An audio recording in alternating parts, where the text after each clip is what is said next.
বাহ, বিয়ে না হতেই বউকে রেখে শালিকে নিয়ে টানাটানি। This is too much.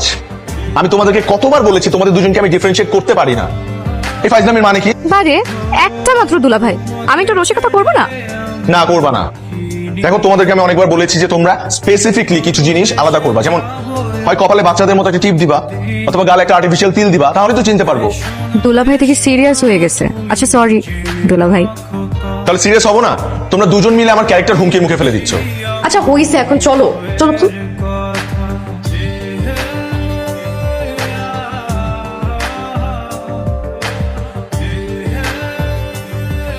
কোনজন আপনি? ভালো জন না খারাপ জন?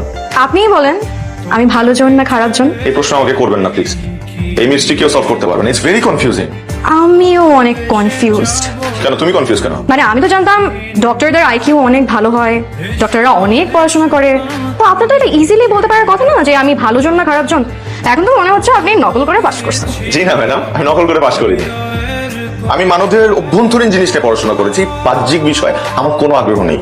ওকে, তারপরেও আমি ট্রাই করে দেখতে পারি। একটু বামে তাকাও,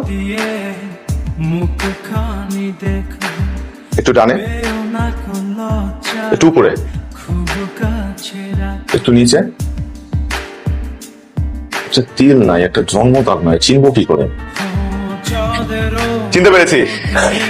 আমার মনে হয় বুঝছি বুঝছি বুঝছি, আপনার আর প্রেশার নিতে হবে না, আপনি অলরেডি অনেক প্রেশার নিয়ে ফেলছেন। আমি খারাপ জন, I knew it. ভালো জন আপনার জন্য পায়েস রান্না করে পাঠিয়েছে। একা একা থাকেন কি, খান না খান? Thank you. তোমাকে থ্যাংক ইউ বলছি কেন? থ্যাংক ইউ তো বলা উচিত ভালো জনকে। কিন্তু ভালো জনকে আমি এটাও বলতে চাই যে এরপর থেকে যদি কিছু পাঠানো হয়, সে যাতে নিচ থেকে এসে দিয়ে যায়। আপনি যেভাবে চিৎকার করে বলছেন, আমার বাসায় গিয়ে আর কিছু বলতে হবে না। আসলেই খারাপ জন। এই শুনেন, খাবারটা খেয়ে কিন্তু বলবেন কেমন হয়েছে। মানে ভালো ভালো যদি রিভিউ দেন, তাহলে রোজ রোজ ভালো ভালো খাবার পাবেন। অবশ্যই। আমি কিন্তু আসলে ভালো জন। সারা